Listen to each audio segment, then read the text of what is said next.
Hey, you're listening to the wrong podcast. Topics today include trapped, insults, and cancellation. Wrong! What's wrong with you? What's wrong with y'all? What's wrong with you? What's wrong with you people? Wrong! You do have to tolerate it. It's my show.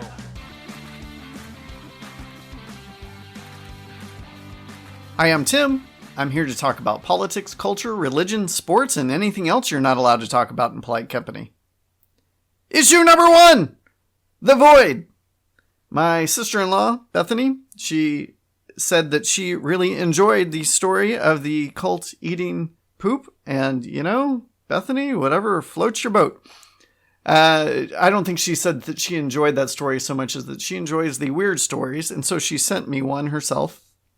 And let me tell you how flattered I am that my sister-in-law is listening and interacting with my podcast after stealing her sister away from her almost 20 years ago. But Bethany sends me this story about a woman who was hiking in Washington and she needed to use the restroom, and like many state and national parks, it wasn't a normal restroom, it was a void toilet, kind of like a glorified outhouse. A big hole in the ground with a plastic toilet replica on top of it, basically. I don't know who would do this, but apparently she does. She was fiddling with her phone while using the toilet, and she accidentally dropped her phone into the void. Well, her phone was very important to her, and I can't imagine it being this important, and I think if it happened to me, if my phone fell in the toilet, I would say, oh man, that was an expensive mistake. And then I would leave it.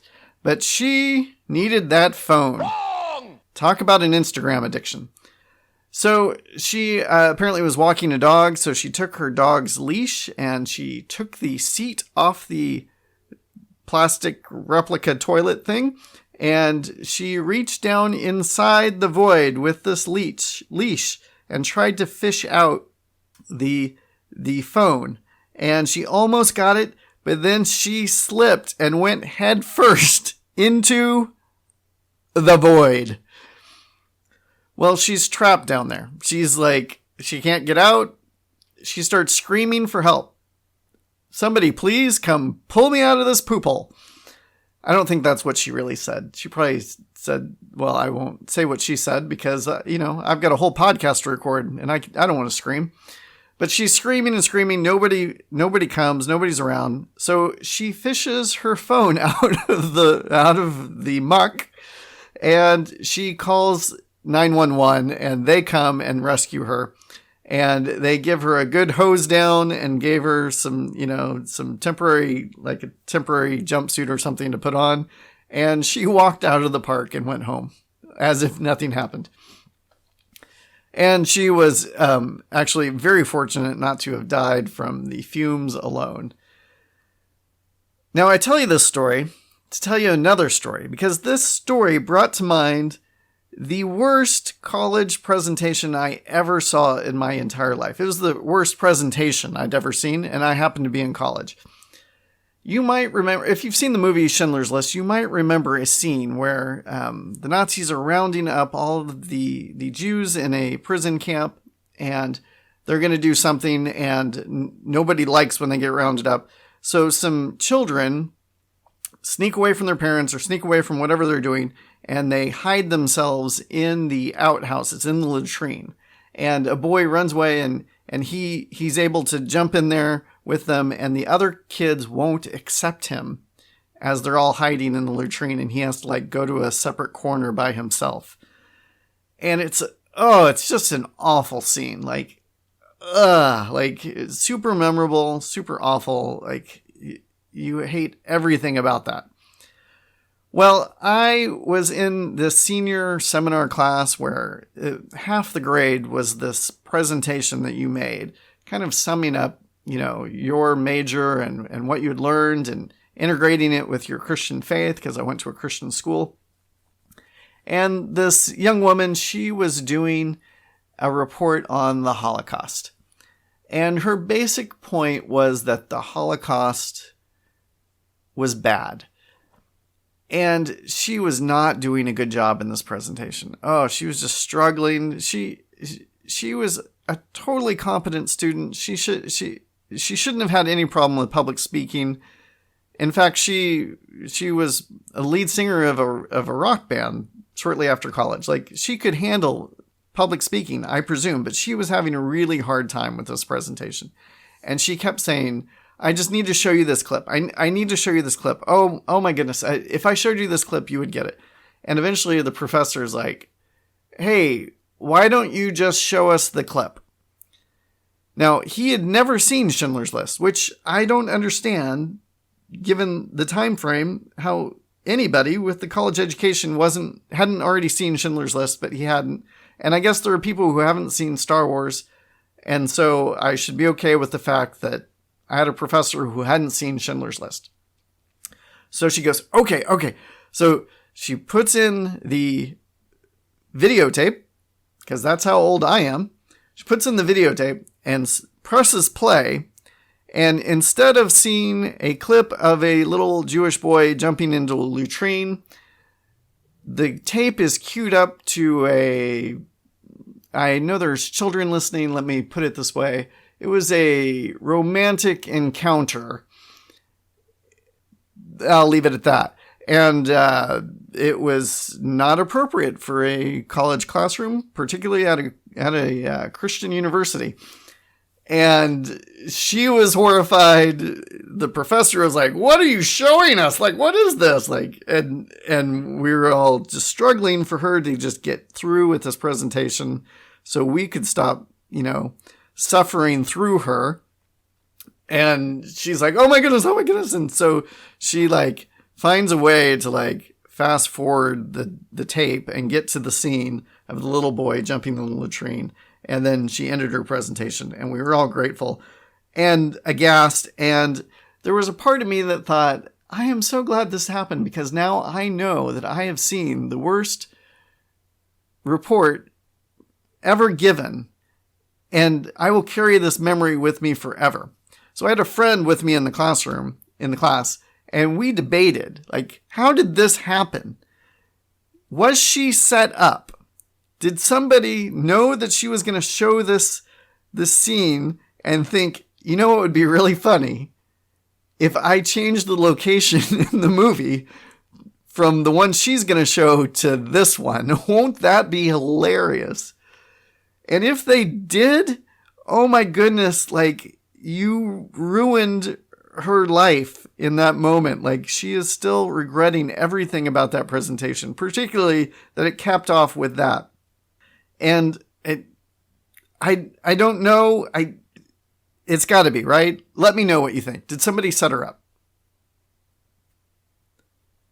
Issue number 2. Never hurt me. Okay, I have this love-hate relationship with this phrase that I learned as a child. You can probably already guess what it is. Sticks and stones may break my bones, but words will never hurt me. Now, soon after I learned that, maybe, 3 or 4 years after I learned that, people started saying, well, that's not true. Words do hurt people. And you need to be careful what you say to people, and you shouldn't just let people say whatever they want to you, because those words can hurt you. And, the phrase, it has some merit, I think. Hey, it teaches kids, hey, people are going to say dumb stuff. Just ignore it. Let them know that, you're going to move on with your life, and that these words don't have power over you. And, telling somebody else that they don't have power over you, that makes good sense to me. But also telling kids that, hey, no, words can hurt you, and, they can mean things that people say can really carry with you, and you need to kind of process those emotions and recognize that maybe you were hurt by it. But then if you say that, then you're telling all the bullies, hey, go ahead and call everybody bad, say mean things to people, because it does hurt them just as bad as sticks and stones. And the thing I'm wrestling with is the fragility of children now and of people. it's come to be said that words are violence. And I don't think that's true at all. I think you're distorting, you're diminishing the impact of actual physical violence on people to say that words are just as bad as violence. Now, words can lead to violence, and words can certainly hurt quite a bit. They can cause trauma, in fact, but not like physical violence. Like sticks and stones really are worse than words. So what do we do? Like, can we rephrase this somehow to still give the message to kids that, hey, if people are calling you bad, saying bad things about you, you just need to slough it off and move on and don't give them power? Like, how do we keep that good message while at the same time recognizing that words can hurt? We need to rephrase this. And unfortunately, I don't have a way to redo that cliche, that rhyme. I would love it if you could tell me, if you could give me some suggestions for how we can stick with that same basic idea and improve it. I know that's super lame. I gave you this whole thing and I didn't give you an answer, but I want your help. I really do. Remember, I want to know what's wrong with you. What's wrong with you? If you'd like to submit a question, topic, or tell me how I was wrong, you can email me at listen@therewrongpodcast.com or submit a comment at my website, therewrongpodcast.com, and help me spread the wrong message. If you like what you hear, share it with your friends. Now it's time for my favorite part of the show. I was wrong. I was wrong. I was wrong. Okay, before I get into this listener comment, I just need to back up a little bit and tell you about some events you've probably heard about. This about a week ago from when I'm recording, a man went into a Taiwanese church because he was upset about the politics between China and Taiwan, and he went with the intent to kill Taiwanese churchgoers. And a man named Dr. John Chang confronted the gunman by himself with no weapon, just rushed the shooter, and ended up dying. Was killed by the gunfire, but subdued the killer long enough for the other people in the church to jump on the gunman and prevent him from killing other people. And John Chang is being regarded as a hero. He is, the epitome of John 15:13, where Jesus says, "Greater love has no man than he who lays down his life for a friend." Now, this story is personal to me because Dr. Chang was actually my client. I did the website for his medical clinic, and he was actually a long-term client. Like, I've known him over 13 years. And I'm shocked and saddened, and I can only tell you it is surreal to turn on the radio and the news and hear people talking about this man I knew. And just whenever, randomly, like it's just wild to me. And I guess I'm still dealing with the improbability of all of that, and certainly there's some consequences that will come my way with his practice, and really they're insignificant, and mostly I'm just sad that he has passed away, and I'm grateful to have known him. A friend of mine private messaged me, not in regards to the podcast, so I won't say his name, but he wanted to know if I still think since I know somebody who has died in a church shooting, if I still am opposed to having laymen in the church with guns. And it might seem like an inappropriate question given the timing of the event, but he did it in an appropriate way, and he was curious about my views, and I wasn't at all offended by his question, given the way he asked. So I told my friend that yes, I still feel the same way, that it is an anathema to have churchgoers carry guns during a church service in order to protect people. And the reason I think that is because one of Jesus's commands is to pray for those who persecute us and to turn the other cheek when we are assaulted, particularly when we're assaulted for his name's sake. We're supposed to rejoice when that happens. That doesn't mean we seek it out. It doesn't mean we necessarily let it happen. But one of the things Jesus said was that if you live by the sword, you die by the sword. And his own life and his death, he was showing that there is great power in not being afraid of death. And in fact, his kingdom works out if you don't regard your own life as something that needs to be defended at all costs. I believe that Christianity teaches a personal pacifism. I'm not a pacifist. I don't think that governments need to be pacifistic, but I think that individual believers, individual followers of Jesus, need to be pacifists as much as possible. And having a gunman come into a church to kill people, it's awful. I don't want it to happen. I'm not saying that's good by any means. But when that happens, it's clear that the person has come to kill people because of Jesus. They've come to kill them. They're not there to kill those individuals. They're there to attack followers of Jesus. And Jesus' life and teaching says that you need to regard the killer's life as more valuable than your own. And that is a hard teaching. That is hard teaching. And so in that instance, of all instances, I don't think it's appropriate to have church members in a gun shootout with somebody who's there to kill them. And I think that Dr. Chang's life kind of exemplifies this. Or I should say not his life, his death exemplifies this. He's a national news story for laying down his life for people he loved.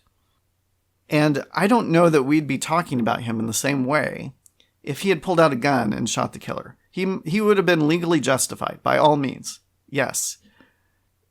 I don't think he'd stand condemned for that. But I think there was greater power in him regarding the killer's life as more valuable, whether it was his intent or his oversight by not having a gun with him. The killer was treated differently than the killer wanted to treat the people at the church.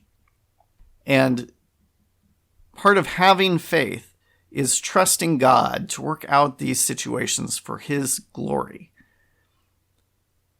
And I don't know how it's always going to work out. I don't have the long view, but I know that God does.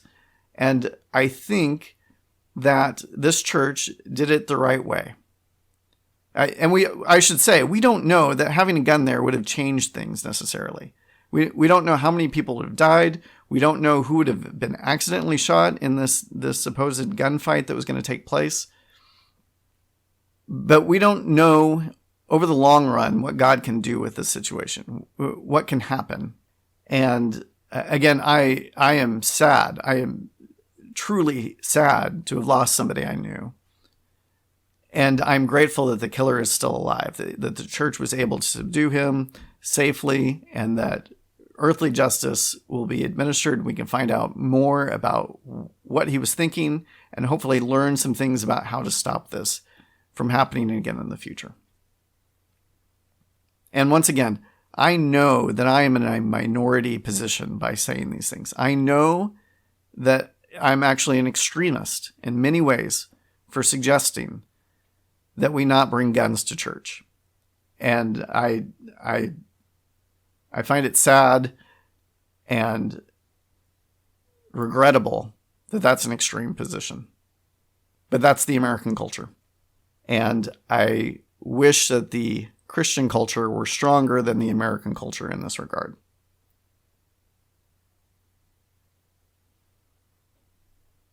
Issue number 3.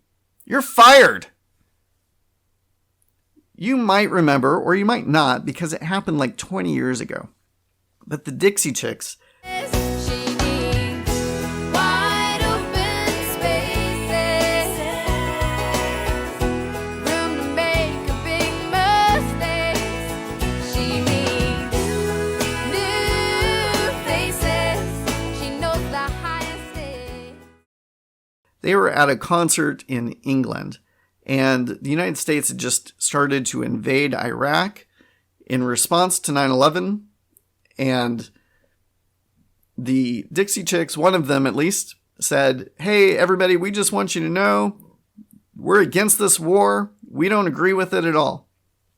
Those were roughly the words they used. And this statement that happened in a different country got back to the United States, and the country music loving population did not appreciate this at all. Very patriotic and conservative and right-wing Republican audience also loves country music, and the Dixie Chicks immediately faced a backlash. Record stations stopped playing their music entirely. You know, there were like album burning ceremonies where, you know, people brought their Dixie Chick music and, you know, threw it into the fire. And there was a story of a couple of DJs who played some Dixie Chick songs and they were fired. And I remember the Dixie Chicks going on some, you know, magazine cover with like black tape over their mouths with the word censored or censorship all over them, and proclaiming that their free speech had been violated through these protests and these boycotts of their music. And I was like, no, that's, your free speech was not violated. Your free speech is when the government stops you from saying something or doing something. The government enforces penalties on you because of something you said. And I don't know, the President of the United States may not have agreed with what they were saying, but he didn't do anything personally. He didn't use government power to stop them from speaking. He didn't punish them through any government means at all. Their free speech rights were intact. Now, they were facing consequences for what they said, good or bad. Their audience did not like what they had to say and retaliated against them. And they had this song rocketing up the charts and it fell off flat. Boom.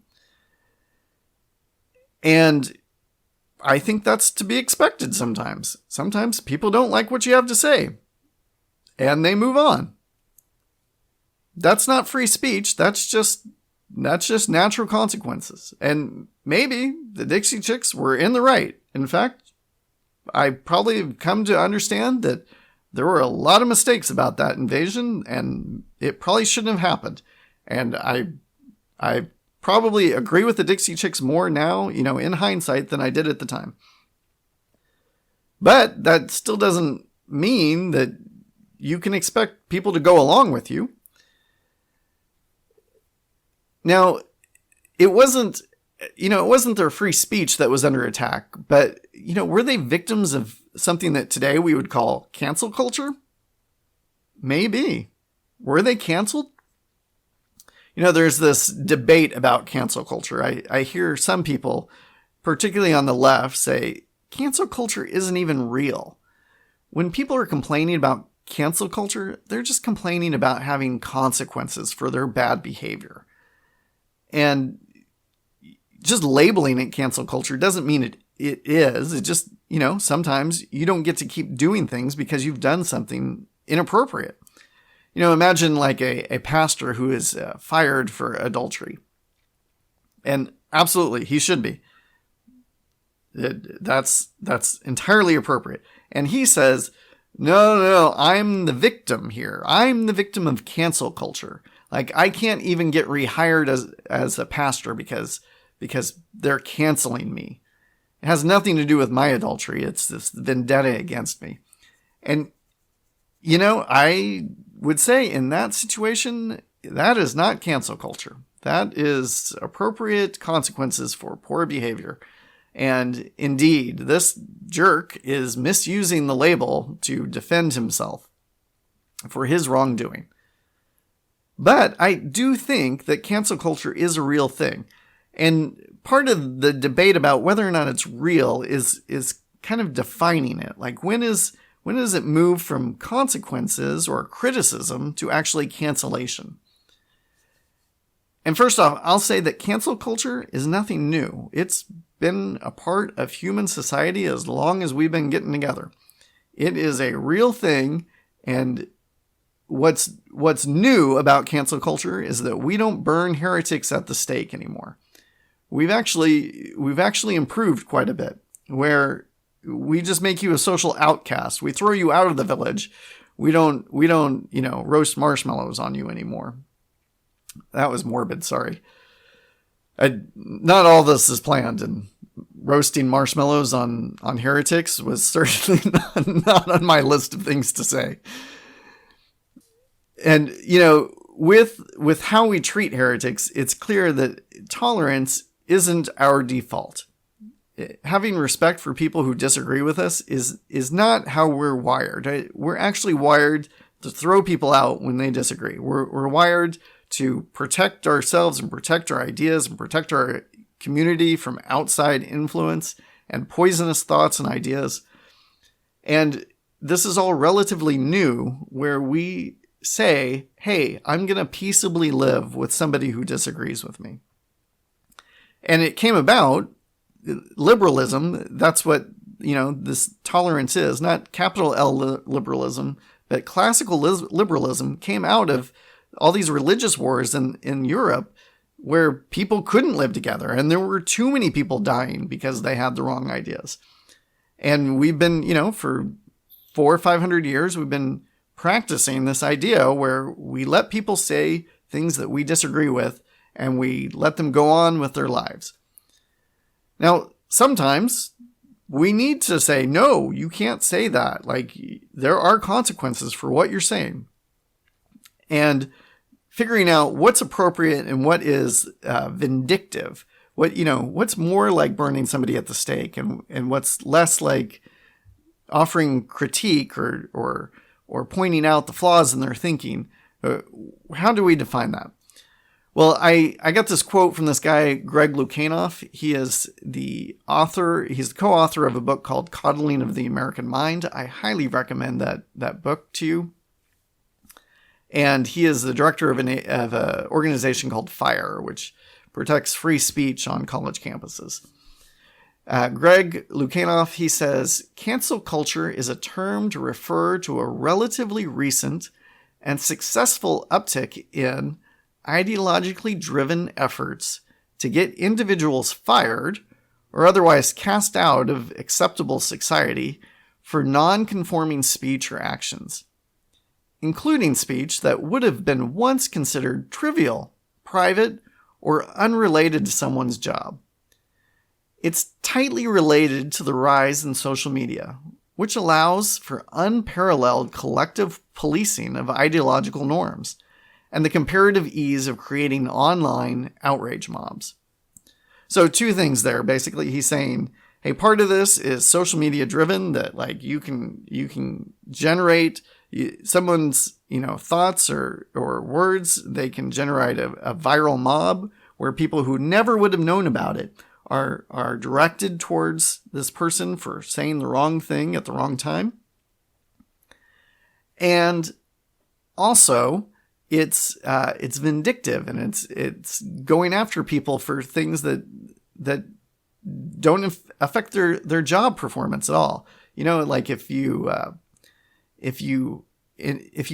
give a campaign contribution to the wrong political candidate, that doesn't affect your job performance at all. It's a private act, and nobody has to even know that you did it. But if they don't like that political candidate, then they go after you and they ask for your job as a result.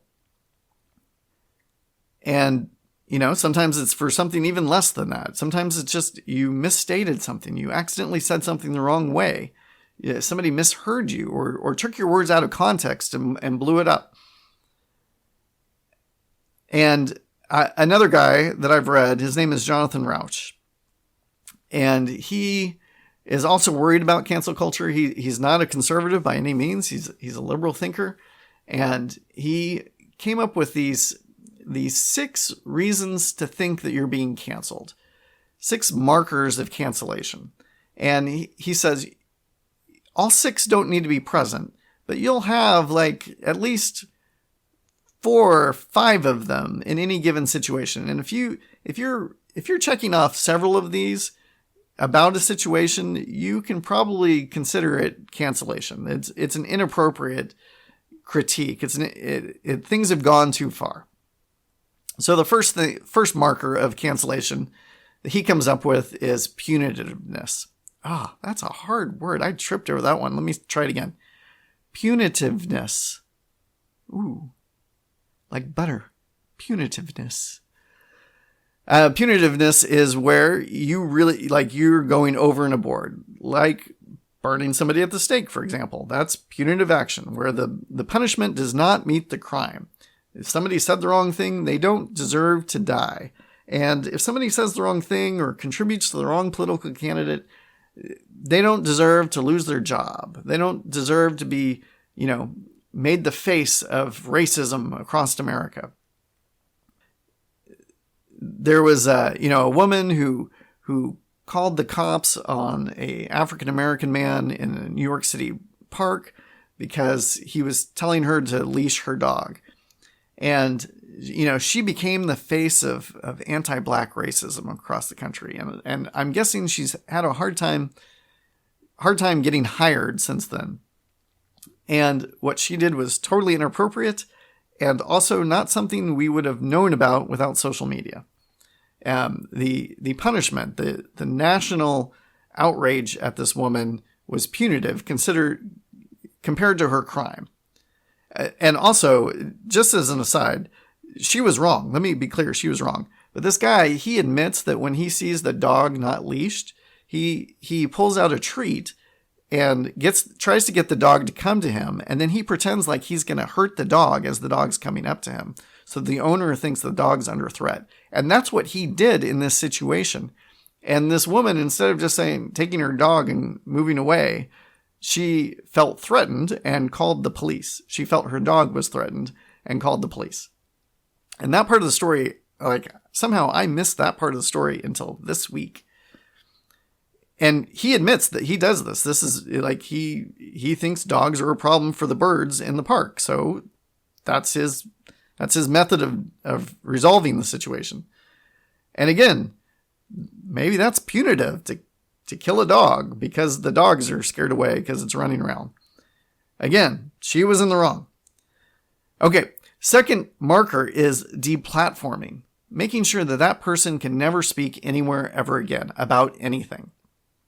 You said this thing wrong here about topic X, you are not allowed to talk about topic Y or Z or A or B or C. You are never allowed to speak in public again because you said something that we disagree with. Third marker is there's an organization behind it. Like people are they're making a concerted effort. They're organizing around opposing you and keeping you from speaking, or organizing around making sure that you get punished. Fourth is secondary boycotts. People who may have supported you or say, hey, I think that free speech is important, or they support you for some other reason.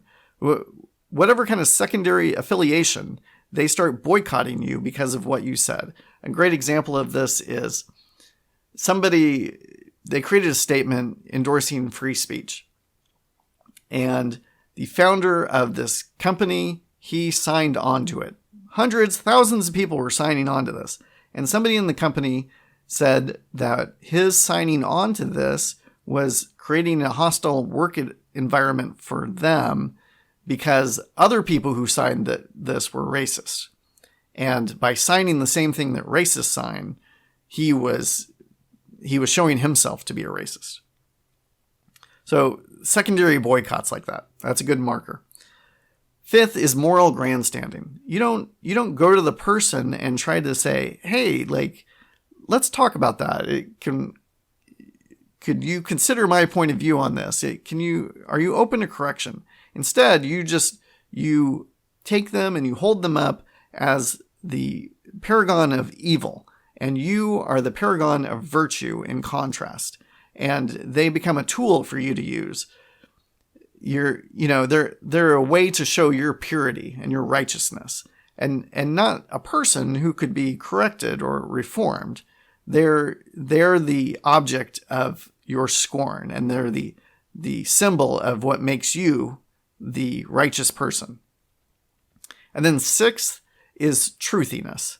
Now, truthiness is this idea that, like, if it just kind of feels true, then it must be true. It doesn't matter what the particulars are. It doesn't matter what the context is. It doesn't matter if they meant it or if it's been taken out of context again.